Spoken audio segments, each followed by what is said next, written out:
ಸಾಂಸ್ಕೃತಿಕ ಶೈಕ್ಷಣಿಕ ನಗರ ಧಾರವಾಡದಲ್ಲಿ ಶಹರ ಪೊಲೀಸ್ ಠಾಣೆ ಅಧಿಕಾರಿಗಳು ದಕ್ಷ ಪ್ರಾಮಾಣಿಕ ಸೇವೆಯನ್ನ ಸಲ್ಲಿಸ್ತಾ ಇರುವಂತದ್ದು ಶ್ಲಾಘನೀಯ ಅಂತ ಹೇಳಿ ಜಯ ಕರ್ನಾಟಕ ಸಂಘಟನೆ ಜಿಲ್ಲಾಧ್ಯಕ್ಷರಾದ ಸುಧೀರ ಎಂ ಮುಧೋಳ ಹೇಳಿದ್ದಾರೆ.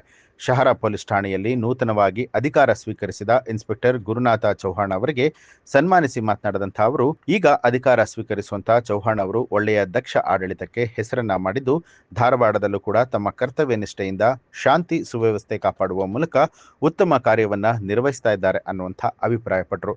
ಈ ವೇಳೆ ಜಯ ಕರ್ನಾಟಕ ಸಂಘಟನೆ ಮುಖಂಡರಾದ ಲಕ್ಷ್ಮಣ್ ಬಿ ದೊಡ್ಡಮನಿ, ಕಾಂಗ್ರೆಸ್ ಮುಖಂಡರಾದ ಕಿಶೋರ್ ಬಡಗೇರ, ಶರೀಫ್ ಅಮ್ಮಿನಭಾವಿ, ಮಂಜುನಾಥ ಸುತಗಟ್ಟಿ ಸೇರಿದಂತೆ ಇತರರು ಉಪಸ್ಥಿತರಾಗಿದ್ದರು.